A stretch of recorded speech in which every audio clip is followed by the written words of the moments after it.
right, yo, yo. So I keep seeing clips everywhere about this girl who's in love with her psychologist. People are like making TikToks and stitches and stuff to it. So interested in seeing what the real story behind that is. So we're going to start all the way from the beginning and just kind of go through it together and see what Kendra has really got going on.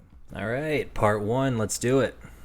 I fell in love with my psychiatrist, and he knew, and he kept me until I had the strength to leave after 4 years. Here it is, part one. So I decided to go back on ADHD meds after many years of being off of them. I was on them in my early 20s to help me get through college, and then I went off of them because they just weren't, like, the side effects were too much over the benefits. But then in my late 20s, I read this book, Taking Charge of Adult ADHD, and it absolutely changed my life. For my fellow ADHDers, there's so many good things in here. And the biggest thing that I took away was that it's very important for ADHDers to be on meds. So I decided to make an appointment with a psychiatrist. I just Googled psychiatry in the city that I lived in.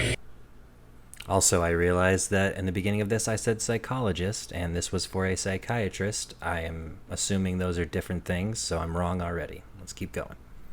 And I went with the first one that came up, and I got an appointment within a month. And then I booked a 90-minute intake, and I show up to the intake, and this man is my age, and I can't help but notice that he's pretty attractive, this psychiatrist. How could you help but notice? No one could. He's just that attractive. That's all of part one. All right, cool. So before we go into part two, let's just recap. So this lady has been seeing this guy for 4 years, she said, before she finally got up the courage to escape or whatever. We're not quite to her entrapment yet. She needs to get back on ADHD medicine. She Googled this dude, and turns out he's a hottie. So that's where we're at, part two. Let's keep going. Kept me anyway, part two. So in this intake, I kind of clocked that he was attractive in my age, but when I tell you that I've had a lot of couch time in my life, a lot of therapy, a lot of couch time, guys. Whole lot. I just went right into it. I trusted him enough, of course, why wouldn't I, to tell him about my childhood trauma, my daddy issues, if you will, what I had went through, all of the relationship trauma that I had. I was 6 months sober at this time, but like all of the drinking and substance use I used to do. Okay, so we've got substance abuse problems, daddy issues, ADHD, and obviously some sort of obsession. So let's keep going. And he just listened and nodded. And that's the thing about psychiatrists, is that they're good at pretending to listen. They can appear connected, but that doesn't mean that they're always connected. So I just felt really seen. And I also told him, I was like, look, I don't want to be on stimulant meds. So he listened to me, and he put me on the non-stimulant ADHD med at the lowest dose. This woman is not on stimulants right now. I do not believe that. But let's keep going. Just to figure out if it was going to work for me. Part three. So I hadn't ever seen a psychiatrist before. Okay, first of all, that was all of part two. Secondly, we're getting started with part three, and I'm clocking a U of A hat here. University of Arizona. You already know she's trouble. Forks up, baby. Let's rock. When I was on meds in my early 20s, I only got meds from my primary care physician. So I didn't understand how psychiatry works. So because he was figuring out my med dose, I saw him every month, and he just made me feel like I was his friend. He was really, really funny and cracked jokes, and told me he was impressed with my running that I would do. And yeah, so of course I loved the attention that I got from him.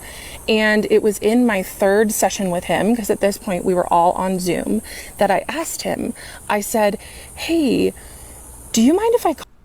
These have all been on Zoom. Let's just clock that. So this lady is like falling for this guy over webcam psychiatry sessions, which I see a psych every month too for medication. We're not like homies. I mean, we're fine, but we're not super close or anything, and those are only 30-minute appointments. I don't know if that's the same for her, but we'll keep going. Call you by your first name. And he's Pakistani, so I said his first name wrong. And he said, well, it's pronounced this, but yes, of course you can. And he seemed so smug and happy with himself. And I know that that is because that was his first sign that him pretending like we're friends was working. And to be fair to me, I had only ever been to therapy before. I didn't realize that, you know, it's important to call your doctor last name. I mean, I did know that. I did it with all my other doctors, but it... I almost said mine's name, but I also call mine by her first name. I don't think that that's strange, but we'll keep going. Just showed that the boundaries were blurring, and he liked that. So from then on, from my third session on... Oh, also, he was so smug whenever she said, can I use your name? He was just like, yeah, I love it when you use my name. In fact, go ahead and use it. Whisper it to me. What the fuck does that even mean? And I started calling him his first name.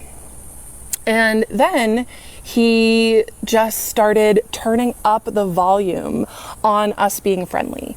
And he would ask me, for the first 6 sessions, he asked me after the meds, he said, how's your bowels, bladder, and appetite? And I would say they're all normal. Romantic. And then he would ask me any thoughts of harm. And apparently that's pretty common for psychiatry to ask those questions. And then on our 6th session, when things were really, you know, the chemistry was starting to be there before, like, I didn't realize it. I was like, oh, this man is just friendly.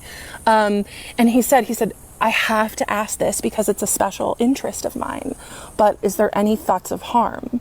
Like, I was special to him. And I said, no thoughts. Like I was special to him. My psychiatrist asked me if I'm having any thoughts of harm after starting a new medication. I must be so special to him. He also asked me about my poop. He was curious about that too. I don't know if he asked everyone about that, but he would just like to picture it.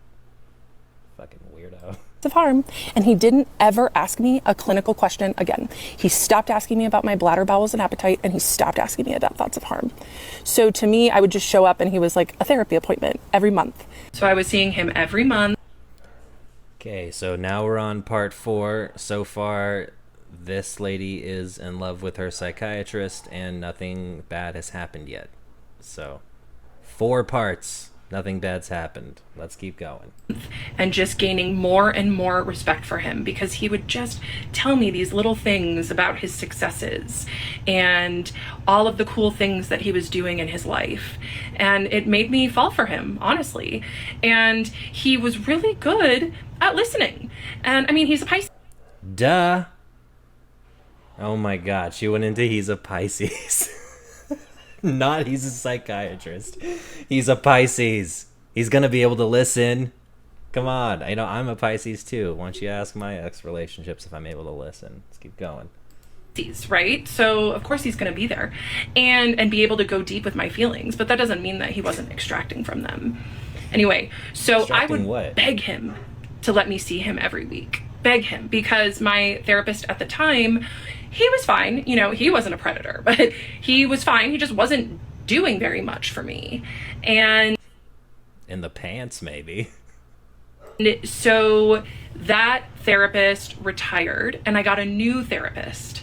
And this new therapist, who is a 75-year-old woman with a PhD, she was pretty helpful. So I stopped asking my psychiatrist, begging, honestly, to be my therapist and let me see him more, right? Which also should have been a red flag. But then I started focusing on this therapist. However, I would tell the therapist how obsessed I was with my psychiatrist, and she didn't do anything about it. She just was interested. She also... What's she gonna do about it? You're telling your therapist that you're in love with another like mental health care provider. I don't know what you think she's gonna do. She's not your mom. Also loved stories about my dating life, and yeah, she also was getting supply from me in her own way, but Getting supply from me. All right, so I don't wanna make a call too early here, but I'm gonna say that this lady spends way too much time on narcissistic abuse TikTok, and from the way that she's fantasizing about this psychiatrist, I'm gonna guess some sort of book talk or other audio book style jerk off circles, whatever. Like, that's the vibe I'm getting from this lady, but we'll keep going. That's for another part. So yes, so I got a new therapist who actually helped me. She taught me CBT, EFT, all of these different modalities. And so I went back to just being okay with seeing Irfan once a month while he was giving me these little breadcrumbs of making me feel special. Just straight up saying this dude's name, I guess. All right. Telling me about his professional achievements, telling me about how he's getting international recognition. And it worked. I was really impressed. See me weekly, and Headed into part 5 now. So far, this psychiatrist has been doing his job as a psychiatrist, and this lady has been fantasizing about him outside of their sessions. I haven't heard any predatory behavior yet, but we'll keep an open ear. Let's go. that is when the intermittent reinforcement started. Some sessions he'd be warm and kind and wonderful and let me in on little parts of his life and like be vulnerable with me or pretend. Other sessions, he would be cold and clinical and detached. And you know what that did? It made me work harder in our next sessions. It did. And it started the addiction that I had to him. 100%. And he knew exactly what he was doing. This man gives. He knew exactly what he was doing over here, asking you about your day. I mean, every time you'd walk in the room, he was like, can't wait to fucking find out about this chick's bowels. I mean, come on, say something. Tell me he's done something. Let's go. Lectures on trauma and attachment theory. He used his psychiatric training to manipulate me and get me hooked. And guess what? It worked. In January of 2024, I was hit by a car turning left as I was going through a green light. And it was the night before my next appointment with my psychiatrist. So I was like, okay, I'll still be able to go to my appointment on Zoom. I'm okay. But I did make an appointment with an urgent care the next day just to get checked out. I had bruising on my abdomen and a perforated eardrum. And the provider at the urgent care said, I do not feel comfortable treating you. You need to seek emergency care now. You may be internally bleeding. But it was 11 o'clock in the morning and my appointment with my psychiatrist was at 2. So I decided that I was going to wait so I could see my psychiatrist and not have to reschedule because I was looking forward to my appointment with him so much. I look back at that time and I'm just like, oh my God, I put my own life under seeing him. I was fully addicted to him at this point. And you know what happened is that I showed up and I told him that I may be internally bleeding and he didn't stop the appointment. He didn't say, you need to take care of yourself. Go get emergency care now. He let me continue and just tell him about how much I loved him and how grateful I was for him. You're telling this guy crazy shit every day. Every time he sees you, you're out here yapping. Like, you're telling me you're not on stimulants. Okay, then you have some serious stuff going on. Like, what do you think he's gonna do? Like, oh, I got in a car wreck last night. You seem fine. You're here. Like, go get checked. What does she expect from this guy? Like, she's gonna come here and he was just gonna start crying and be like, oh my God, baby, please go take care of yourself. Let's go. You know what? I'll go meet you at the hospital. I'll bring you some flowers and we'll make sure you're okay. Like, what the fuck? That was really what most of our appointments were, is me just like pouring myself out because he was so good at the intermittent reinforcement. Yeah, I got some warmth from him that appointment. So that was January 2023. And I also told my therapist about this. She said nothing. See him. That's when he really started turning up the intimacy in our appointment. What is going on here? Is this woman having like volcanic activity beneath the skin? We seem to have developed an outcropping of little islands popped up here. Is this like a way to hide acne? I'm not trying to insult her. If so, that was surprising. All right, let's keep going. However, he was really smart and knew the professional lines like the back of his hand. So he would... I'm sorry, is this supposed to be like glitter freckles? You have used too much glue, if that is the case. Dude, I mean, cover your ears. It looks like somebody just jizzed all over your face and then threw glitter on it. I'm not trying to be mean, but you got a jizzy glitter face. All right, let's go. Comment on my appearance, but not compliment my appearance. So I would come on screen and he would say, "Oh, you curled your hair." Or I would come on screen and he would say, "Oh, you're wearing glasses." And of course I felt seen and excited that he was noticing these things about me. Was he ever noticing all the purple globs all over your face? Was he ever saying, "Oh, you're covered in glitter jizz"? That's nice. All right, sorry. I didn't realize at this time that he had feelings for me too. I thought I was holding them all by myself. So I was so excited when he noticed my glasses that I ran and showed him my other pair, and he said, "I prefer turtle shell glasses." So even though I usually wear contacts, I'm wearing these turtle shell glasses in these videos because just in case he sees them ever, he'll see me in his favorite glasses. He did tell me. So you're trying to call this dude out because he manipulated you, but you're hoping that he sees these videos with you wearing his favorite glasses so that he'll still hopefully try to smash, right? That's what's going on here.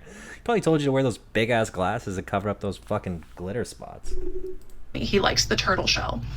Anyway, it was just inappropriate things like that, little teeny things that he let me in.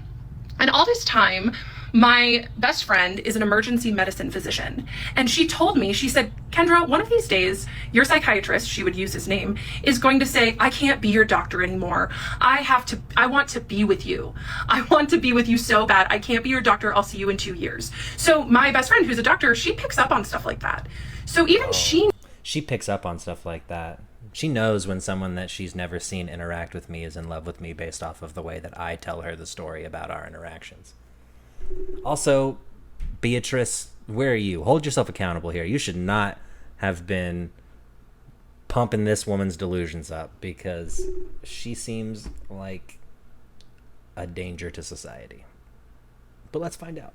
Knew that our relationship was crossing boundaries and getting weird, but that became my dream, was for my psychiatrist, I almost used his name, to do that. And I told him about Brianna saying that, my best friend, who's the emergency medical doc. I told him that she would tell me that, and he just would be silent. He didn't disagree. Brianna, sorry I called you Beatrice. Not that you deserve it, because you should not be making this lady crazier.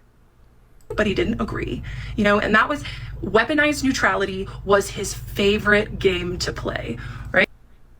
Weaponized neutrality. That is a term I've never heard before. Weaponized neutrality.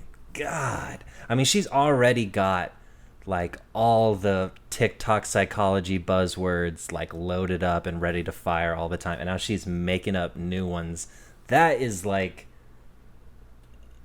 weaponized neutral. Fuck Sweden. They have been weaponizing neutrality for hundreds of years at this point. I think it's finally time they get what they deserve. Sweden, Finland, all these countries, Norway.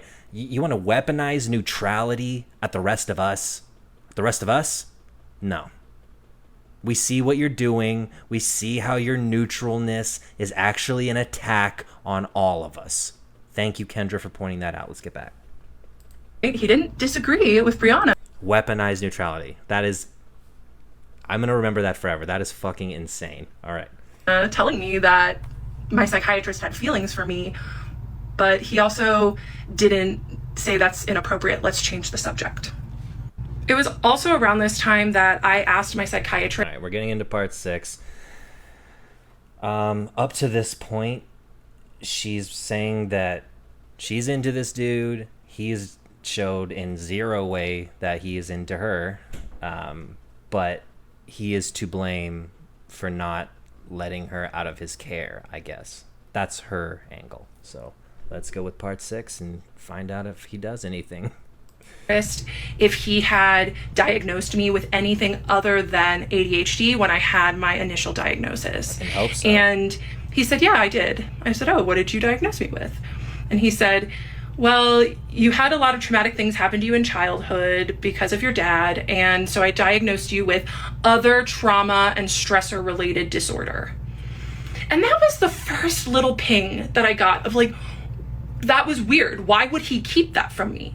I asked him, like, why wouldn't he tell me that? That seems important. He didn't tell me because he was using that information to manipulate me.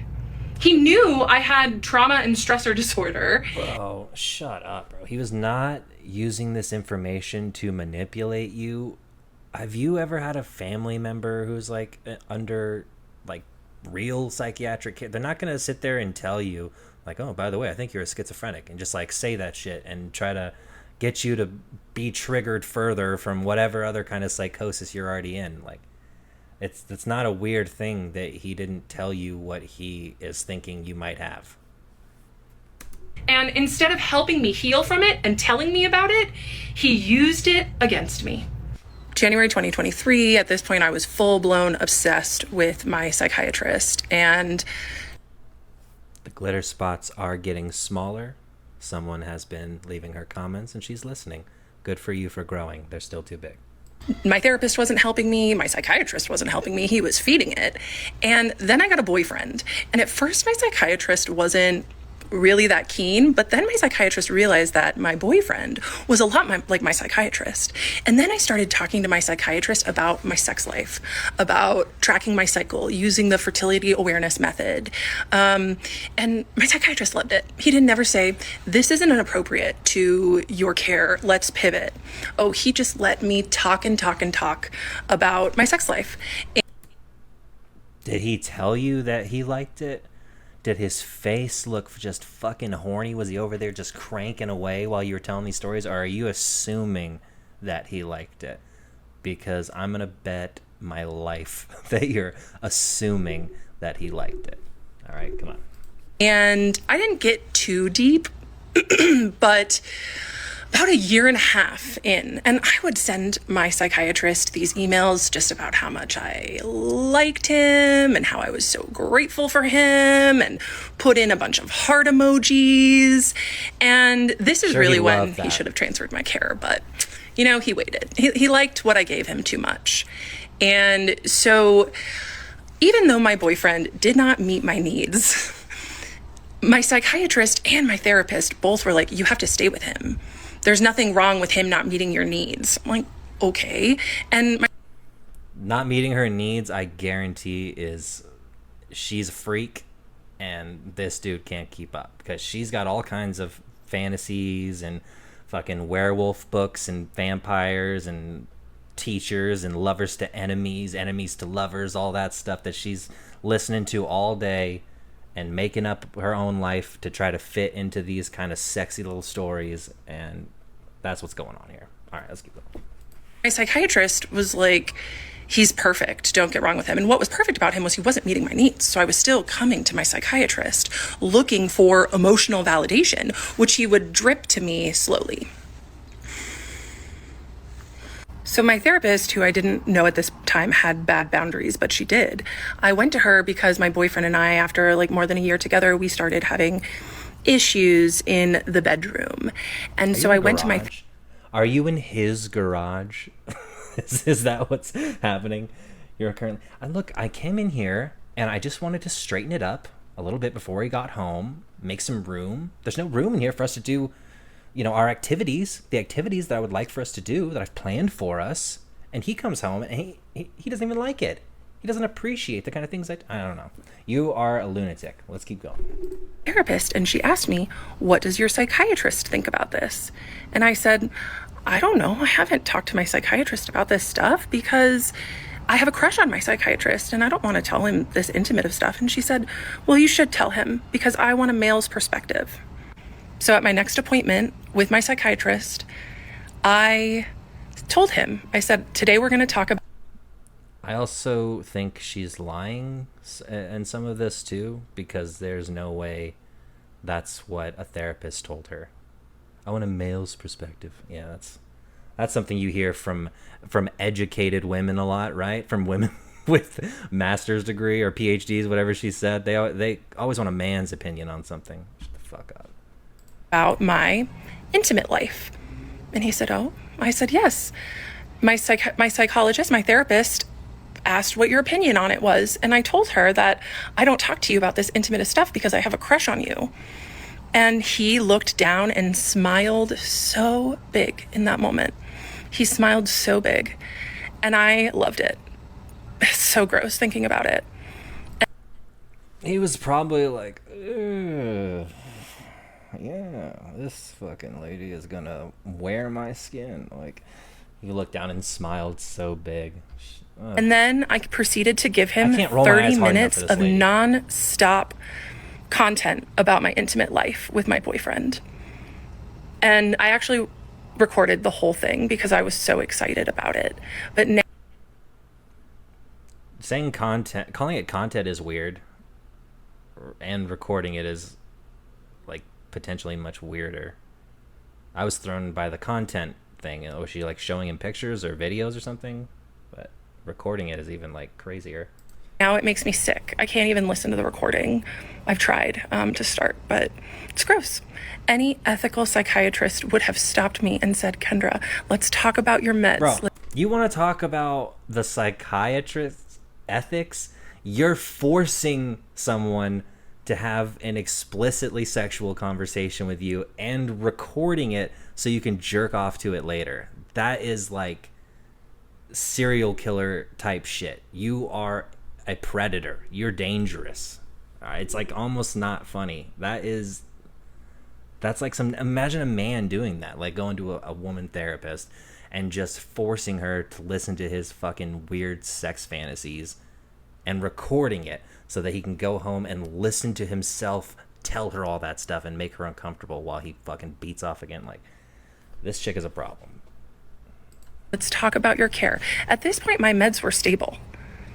And I was still seeing him every month. Yeah, that was a rough time. And it was pretty much his Christmas morning, the almost 2.5 years of grooming me to get me to talk about sexual things with him worked. And he got 30 minutes of nonstop content to use. Content again. Are you charging subscriptions? What the fuck? Like, why do you keep calling it content? And he did not groom you. You came here as an adult already, so you're not getting groomed. I mean, even if... Okay, I don't want to take away from anyone else's experience. Maybe you're groomed as an adult. I don't know. But this dude was treating you like a regular patient while you were fantasizing about him like you guys are in like a novel where he's going to realize that he needs to pluck you out of your horrible life and take you out into his fantastic world of international acclaim and all whatever stuff you talked about with him. Like, get it together. One, people are asking me what my mental health diagnosis is. I do not have BPD. Please tell us. I do not have psychosis. Yeah, I you have do. Okay, I'm obviously not trained or educated in this field, but I've been around people very closely who have personality disorders, and this lady definitely does. She's a fucking Amber Heard level. So, let's go. ADHD, and I was experiencing extreme limerence with my psychiatrist. Limerence is a normal thing to happen to anyone who is experiencing hot and cold behavior from someone. And it happens more often in people with ADHD because we have dopamine dysregulation and rejection sensitive dysphoria. And guess what? My psychiatrist knew that and used it to his advantage. 2, I accidentally said my psychiatrist's first name in one of my videos. If you clocked it, good for you. I do not owe him anonymity. However, this is... You kind of do. I don't owe him anonymity. You haven't said a single thing that he's done wrong yet. So unless that's coming up, you sort of do owe him anonymity. I don't like. That's a crazy thing to say. And this guy's a psychiatrist. He's not going to be able to defend himself online even. So, dude, fuck you. Not about doxing my psychiatrist. This is about me sharing my story so other people can view predatory behavior in people in power. Okay? If anyone doxes my psychiatrist with his She wants to be a victim so badly. She wants to identify and be identified as a victim so that other victims and her can make a little community of victims and take down all of these predators who put them in their horrible lives. last name or city that he works in or clinic that he works in, your comment will be immediately deleted and you will be blocked. This is about protecting other victims, not doxing my psychiatrist. If you do some investigative work and you want to DM me about it, I'm open to that. Okay? 3, I need to take. Don't dox him. But if you are doing an investigation and you've got something to show me, I am open to it. Hey, don't go out there and dox him, okay? But if you want to set up in his backyard, take some photos for me, show me his day-to-day, something like that, I'm open to it. That I'll hear. Take a moment. Moment taken. It is so incredibly disturbing to me, the amount of people that are predator protectors in my comments, that are victim blaming me, especially the mental health practitioner. Look at her eyes during this. In my comments, using therapy speak to say that this situation that I was in was my fault or that I was delusional. Check yourself. You're giving me more ammunition to share my story because it just goes to show how absolutely messed up the mental health industry is and how protected people who do this kind of sick psychological manipulation are. So I will continue with my story. Welcome back to another installment of... Oh, couldn't finish the word tomorrow. All right, Kendra, that one was heated. Part 7.5 or whatever that said was a heated one. She's now getting angry at the people who are hearing this story that are not jumping to defend her, since she is clearly having some sort of episode or psychotic break and doesn't want to hear that from anybody else. So I'm really sorry that you have these issues, but also take accountability for yourself. This is insane. I was in love with my psychiatrist and he kept me anyway. Part 8. You all did some nasty work last night and I had to turn off comments. People started posting my psychiatrist's first and last name, his picture in the comments. That was a jump scare. What do you think was going to happen? So, yeah. A few bad actors who wanted to be super sleuths got the privilege of commenting, mostly hate, let's be real, taken away for everyone. So at this point in the story, there are 2 main players. My psychiatrist, who's my age, still wearing the who crossed glasses, major by the ethical way. boundaries, and my therapist, who is a 75-year-old woman with a PhD. Neither of these people, at this point in the story, I knew were crossing boundaries. I thought that everything was hunky-dory and that... I don't know that they are either. You haven't said... We're on fucking part 8. Someone needs to do something wrong. This dude better whip his dick out in the next, 2 parts, or this is... I mean, this is ridiculous. And I was just in love with my psychiatrist, and it was totally normal. Little did I know he was manufacturing everything, so I could fall in love with him. Because it was on him to set the professional boundary and not let attention build.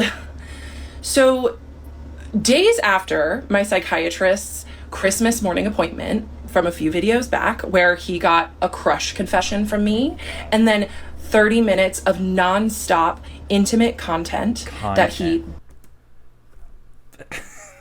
First of all, she keeps calling it his Christmas morning. Oh, God, it was just Christmas morning for him, because I sat there and fucking told him about all this stuff I've been gooning to lately. This guy was not thrilled to have to sit there and listen to you go on and on about your sex life when he knows that you're thinking about him. I promise you that was not Christmas morning for him. You think that you're quite the treat, huh? You're really like, oh, I gave him this content to do whatever he wants to with. I know what he was doing with it. That's because that's what you do with it. Does this woman not have parents? Somebody get in her life. This is ridiculous. Did not stop me. My boyfriend and I broke up days later. So then I started dating this other guy.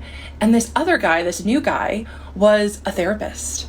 And I was like, oh, great. Someone who will be able to emotionally meet my needs.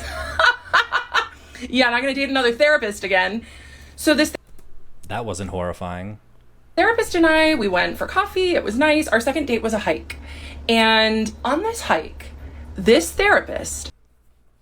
All right, sorry about that. Ran out of storage since this is so ridiculously long, but let's get back to it.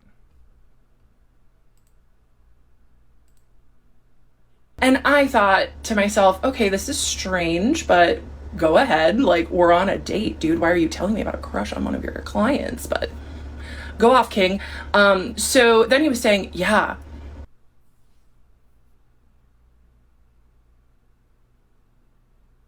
We know who you are, Kendra. She's so attractive, and I think she likes me too. I go and visit her at work, and her coworkers say, oh, so-and-so talks about you all the time. And I was like, okay, where does she work? And he said, well, I shouldn't tell you that because I really shouldn't be visiting her anyway. I was like, okay, no problem. So then he continues, and he said, yeah, she wears these red lacy panties and short skirts. Bullshit. First of all, And hold up. That was the tiniest cup of all time. What is she doing? Out here just taking little baby sips. Oh my god. All right. That did not happen.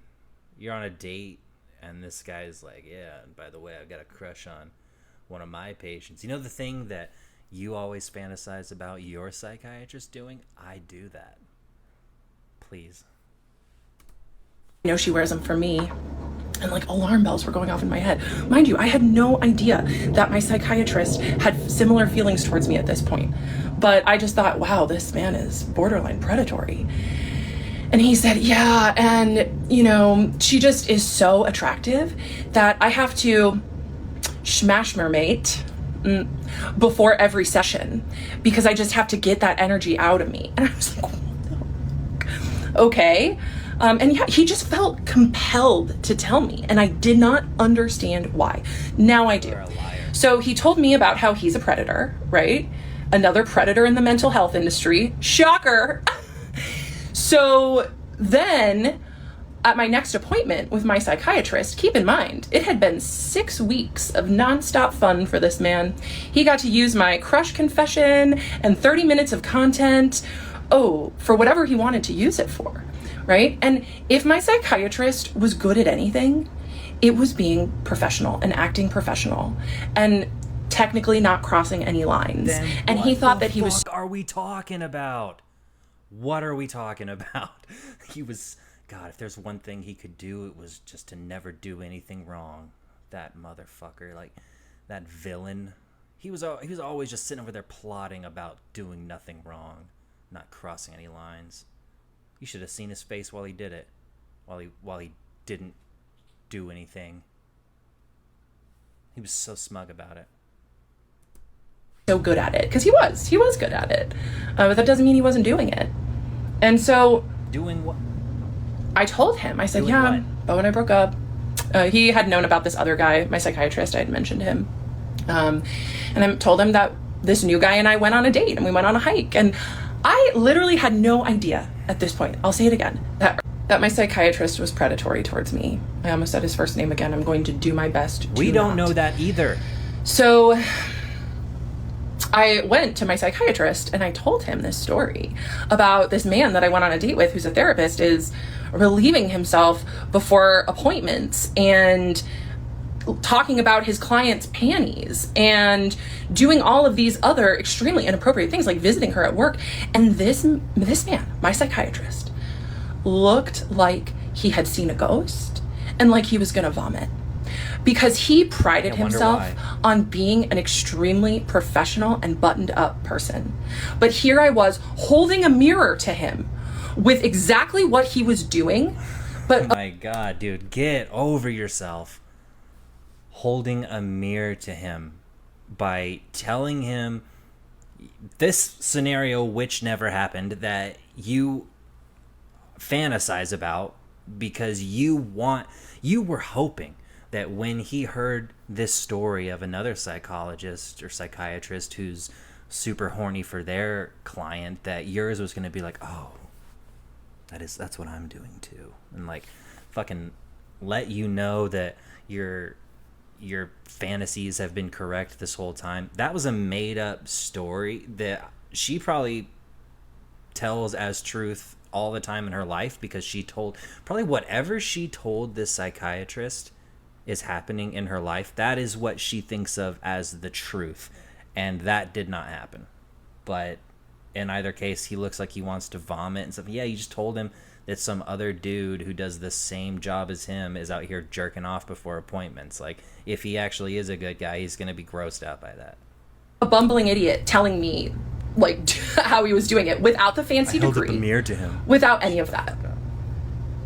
I look back on that now, and it's just crazy. And so it just tainted all the fantasy material that I had given him the session before. Hi, I need to say something really important.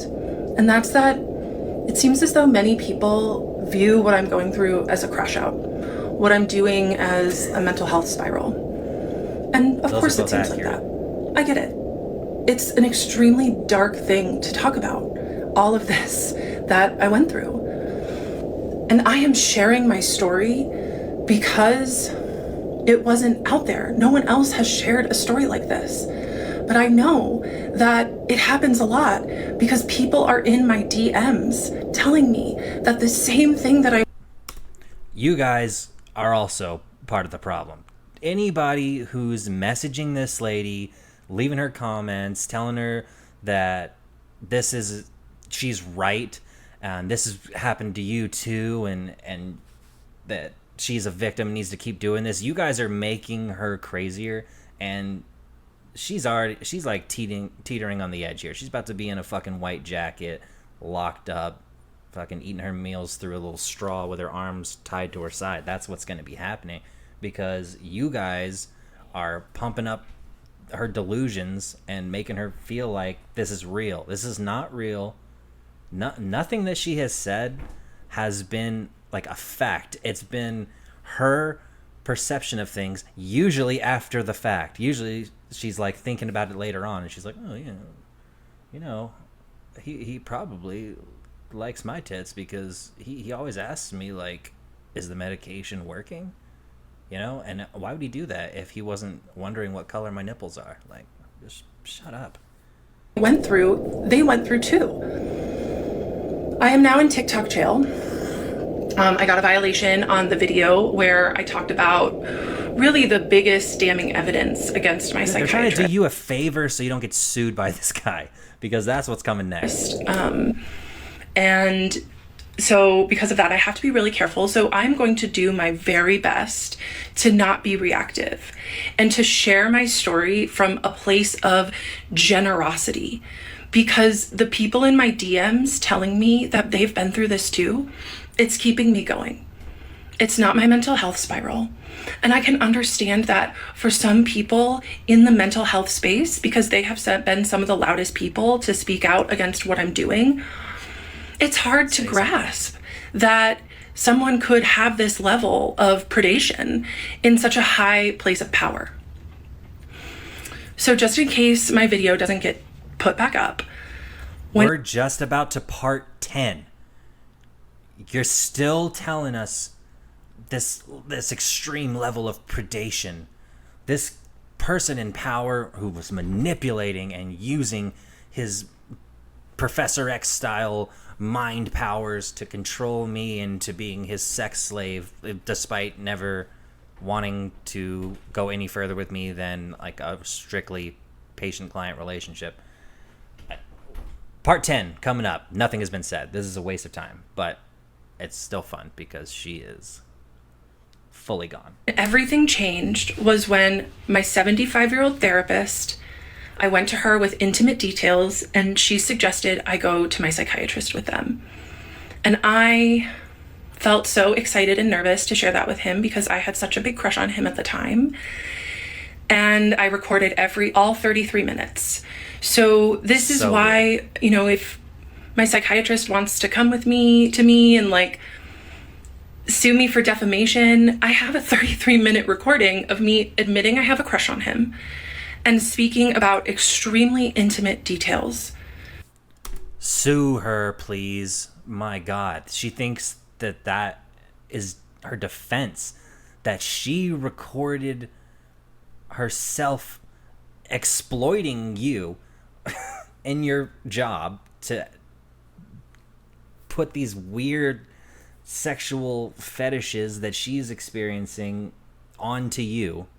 Good, fucking play that in court. Show everyone what a lunatic you are.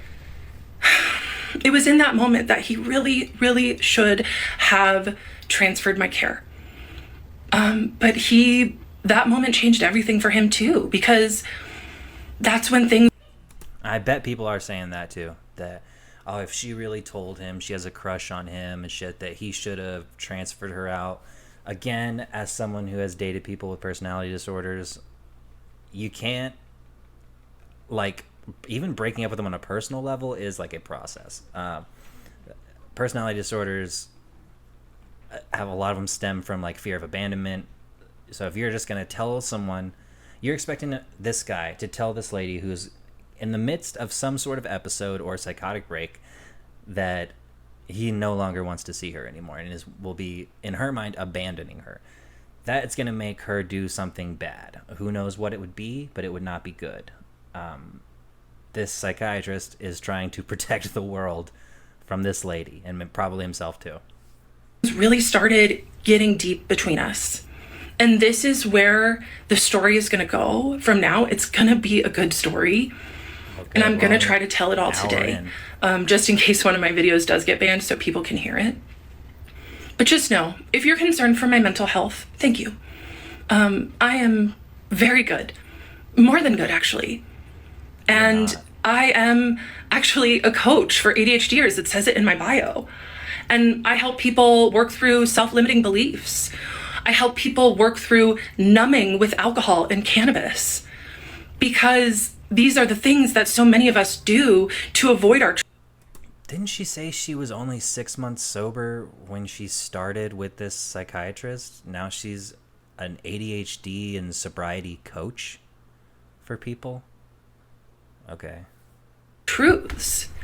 And this is my truth and what I went through. So this is when the chemistry really started going off the charts with me and my psychiatrist. Finally. And I held it alone for months, like after that Christmas morning appointment of his. And then after I innocently told him about my date with the therapist, he really started letting me in more and showing more parts of himself and, you know.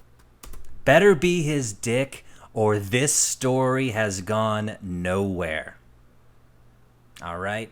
I hope it's not, because that's not a nice thing or whatever, but you're making it out like he's done something, and he hasn't to this point. So, come on. You're driving me crazy here, Kendra. Let's go. Turning up the intimacy. And that was exciting to me, and it made me fall for him more. And I noticed that he was working in an office, and I asked him, this was like July, I asked him, I said, hey, are you working from home? Because I was under the assumption that he was only doing telehealth, okay?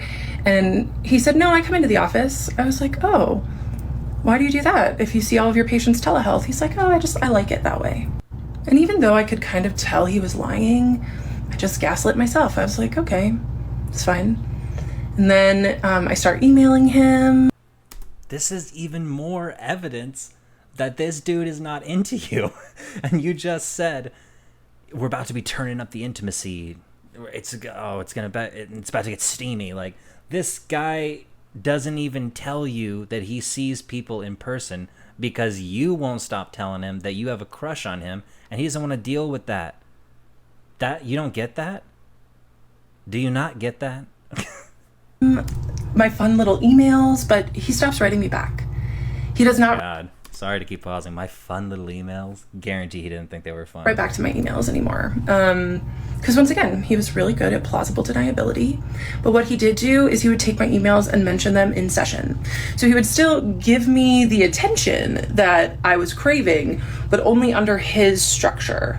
under his control, where there was no paper trail. It's super easy to be good at plausible deniability when there is nothing to deny.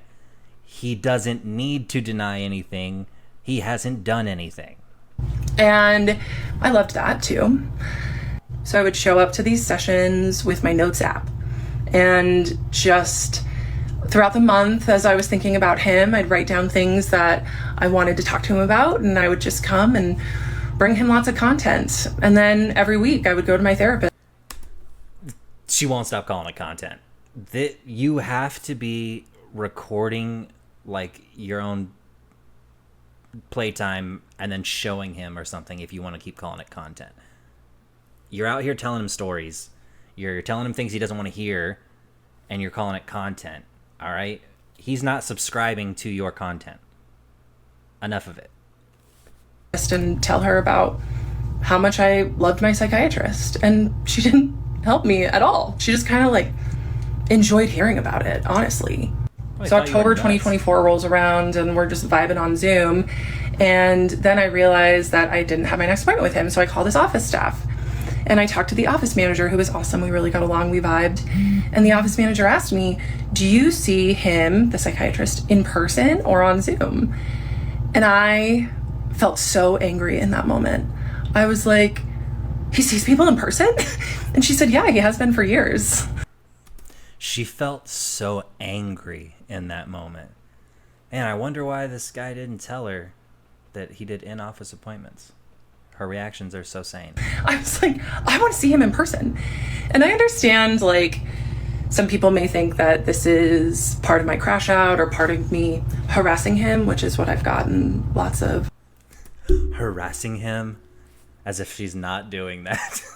They're saying I'm harassing him, okay? Just because I follow him around everywhere. I like the way his bed smells from underneath. That's harassing him? Okay. Get the fuck out of here. Accusations of. But I just would like to remind everyone that of course it seems that way. But I was just responding to a dynamic which my psychiatrist fostered. There was chemistry between us because he allowed it. There wasn't. Because he allowed it. There was chemistry between... Imagine if this was a dude saying this. Imagine the roles are reversed. This is a Pakistani dude and white lady therapist, and he's over here making her uncomfortable every single appointment and then saying, you know, you allowed it. You fostered this environment. You can't have chemistry between both of us without you having some of it, huh? She's a sex pest. And so then the next time I saw him in Zoom, I told him, I was like, hey, your office manager outed you and told me that you see people in person. Why didn't you tell me that when I asked? And he said, oh, I just didn't think you'd want to come in. And that was such a weak lie from him, from someone who is so scripted and... What's he gonna say? I don't want to be in a room with you because I don't feel that I will leave with my skin. Trying to spare your feelings. Controlled. He didn't even have a plausible thing to say. Of course he knew I wanted to come in. I had a crush on him. I told him that often. So then in my next therapy appointment, after finding out that he was lying to me about seeing patients in person, I told her that. I told my 75-year-old PhD therapist that... Why does she need to make that point so clear every time also? That the therapist is both 75 years old and a PhD and a woman. We need to know that every single time. She never just says my therapist. She always says my 75-year-old PhD therapist. Like, she's very proud of that fact. I just think it's weird. My psychiatrist wasn't lied to me about seeing people in person. And she looked at me and she said, well, it's probably because he knows that there will be a lot of sexual tension in the room. Maybe it's because she doesn't fucking exist. Because no, she did not say that. Maybe she's saying that you are going to have a lot of sexual tension and he's aware of that. Maybe she said that. But she's not saying, like, the sexual tension between you guys is going to be so palpable that he just can't dare to have you in there. If you go in person. So make sure that you understand that when you go. And you better believe I showed up to the next session and said you lied to me because you were afraid of the tension that would be there between us. He just didn't say anything. 2024, I make my What do you want me to first say? in-person appointment with my psychiatrist in November. My 75-year-old female therapist tells me that it's because he kept me on Zoom because he was so attracted to me. He didn't. That's not even what you said she said. Yo, moments ago, in the last part 10 of this series, she said that the therapist told her that he's not seeing her because there'd be too much sexual tension in the room, perhaps. Now she's just fully saying, oh, my therapist told me that he was just too attracted to me, and that's why we can't do it. She did not say that. If she said even like a variation of what you're saying, you have twisted it to fit your narrative. Yo, I don't know if any of these people exist except the psychiatrist, but nobody said that to you. Let's go. Want to risk being in person with me, which further fed my crush, or as some of you like to say, my delusion. So then my therapist starts texting me in between our weekly meetings, asking me for advice on her other clients. And I was a new coach. I'd only been coaching No, she didn't. for about a year, and I had just left my full-time job to be a coach full-time, and I was flattered that she would ask me advice on her other clients. I just thought, oh my gosh, a 75-year-old woman with a PhD wants my advice. That's why she kept saying that. That is why she kept saying that this whole time, that she's a 75-year-old woman with a PhD, because she knew that her story eventually gets to the part where that person's going to be coming to her for advice, because she's got so much wisdom and knowledge about these kind of topics that she's not just a patient. She's practically a peer, right? She knows this stuff. That's why she kept saying 75-year-old PhD. God, Kendra. On what she should do with her clients. So then November rolls around, and I'm about to meet my psychiatrist in person for the first time. So I wear a really pretty dress, I do my makeup, of course, right? Of course. And of course. That's what we do when we go see the psychiatrist. I always make sure to wear my prettiest dress, and I get myself looking nice. Nobody does that. You weren't going on a date. You lunatic. I show up, and I get to talk to the office manager, we're having fun, and then my psychiatrist comes into the foyer, and I am just so excited to finally meet him. I'd been his patient for 3 years at this point, and he had been feeding the dynamic for 3 years, and I was... This dude is shaking when he walks in the room and sees her, for sure. He probably already told his wife and kids goodbye. Just thrilled to meet him, and I ran up and I gave him the biggest hug. And you know what he did? He barely patted me on the back. It was the most awkward thing ever.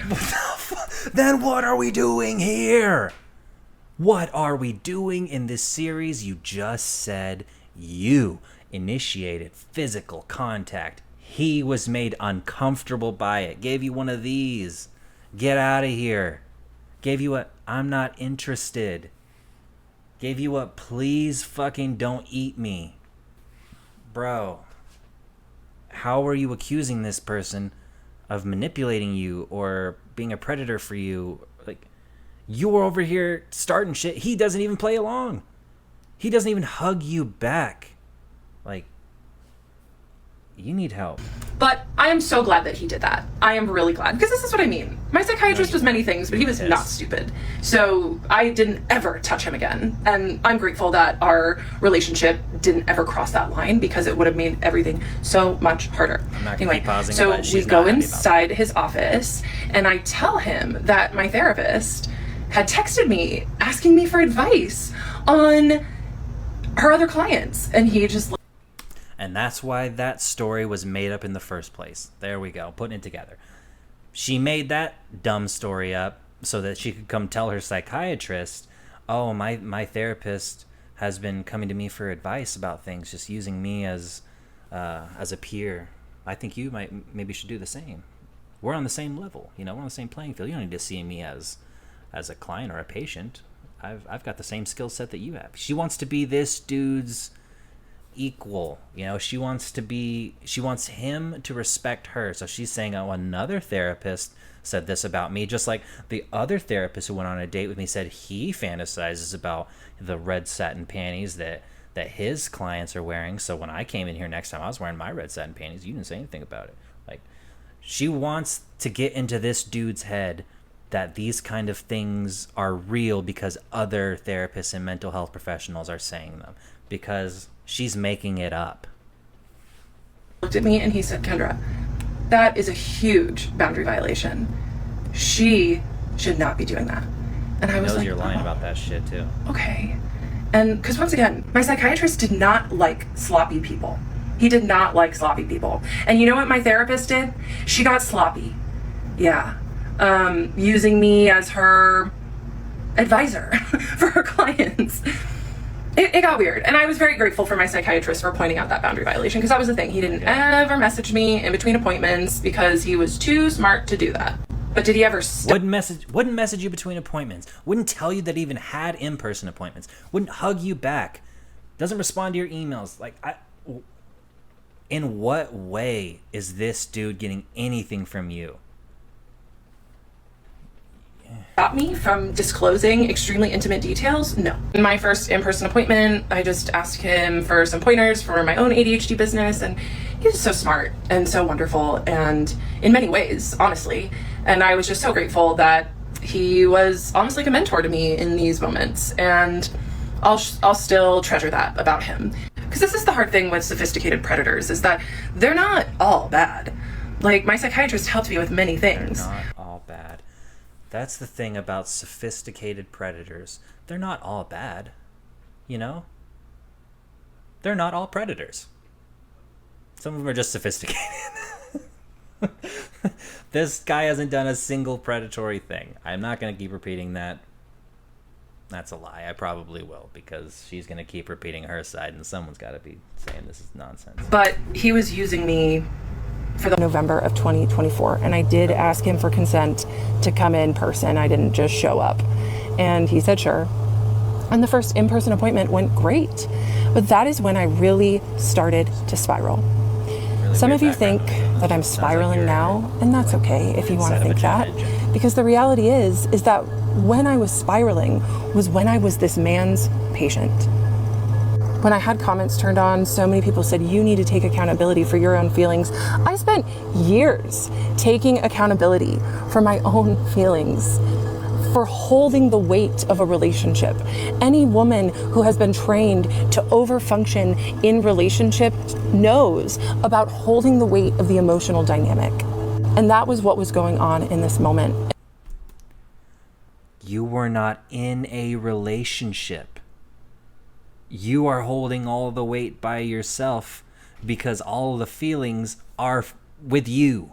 Okay? You're carrying them because it's your shit.